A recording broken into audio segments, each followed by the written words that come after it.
Welcome to Mind Atlas, a newborn map to the timeless mysteries of thought, existence, and truth. We're just starting out, still shaping our voice. Subscribe only if it truly resonates with you. But comment your thoughts, suggestions, even criticism. They guide us. In the quiet silence between logic and longing lies the greatest battle of the human spirit.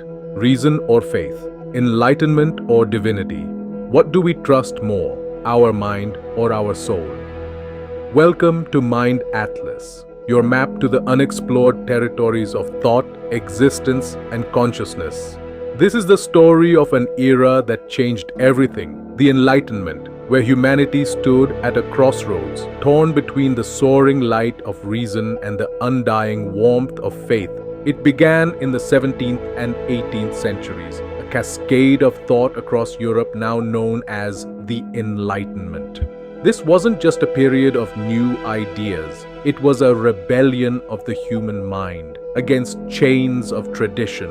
Men like Voltaire took a pen and turned it into a sword. His sharp wit against the church and monarchy echoed through salons and secret societies. Jean-Jacques Rousseau, meanwhile, declared that man was born free, but everywhere he is in chains. For Rousseau, faith was not in churches, but in the innate goodness of man.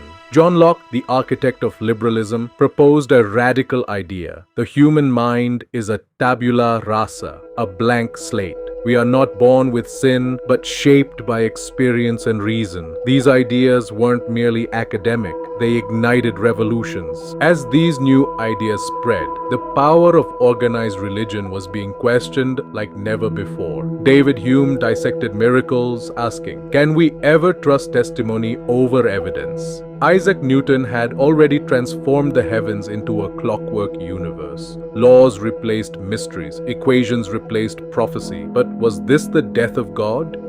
Not yet. Immanuel Kant attempted a rescue. He declared that reason could define the boundaries of knowledge, but faith still had its place beyond those borders. Morality for Kant was not mere utility, it was sacred. Still, the ground beneath theology was shaking.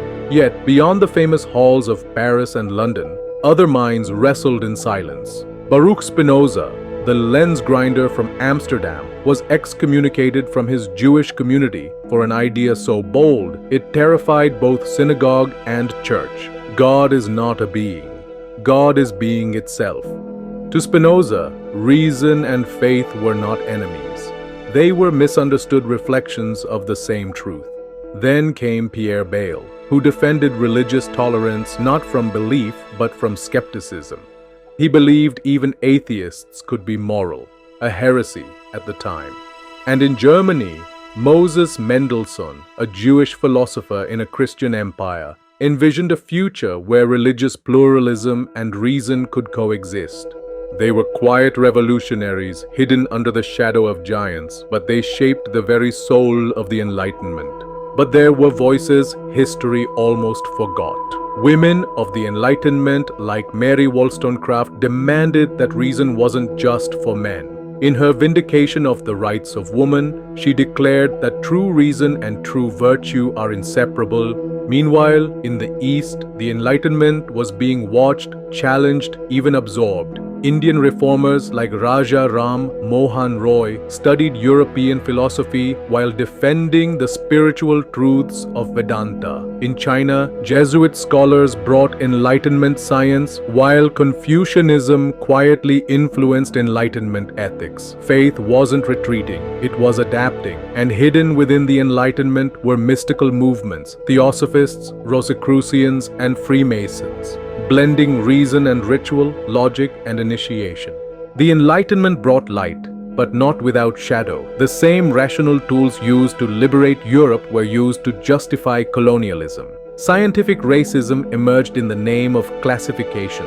The human soul was increasingly reduced to data. Utilitarianism, in the hands of the wrong interpreters, became cold calculus. Faith was mocked. Wonder replaced by cynicism. Religious revivals pushed back. The Great Awakening in America, Hasidism in Eastern Europe, Sufism in Islam, Bhakti in India. These were not blind denials of reason, but soulful calls. Do not forget the mystery. And today, as AI begins to outthink us, the question resurfaces. What is reason without wisdom? What is intelligence without soul? So what was the Enlightenment? A triumph of reason? Yes. A challenge to blind faith? Absolutely. But also a mirror in which humanity stared into its own eyes and asked, what do I believe? And why? Maybe it's not reason versus faith. Maybe it was always reason seeking the faith it could live with. If this journey stirred something within you, don't forget to like, share, and subscribe to Mind Atlas. We've already explored the ancient harmony of Chinese philosophy, the silence of stoicism, and the fire of Indian thought. Next, we venture into the unseen realms, where mysticism meets logic. Until then, keep seeking, keep questioning, and above all, stay curious.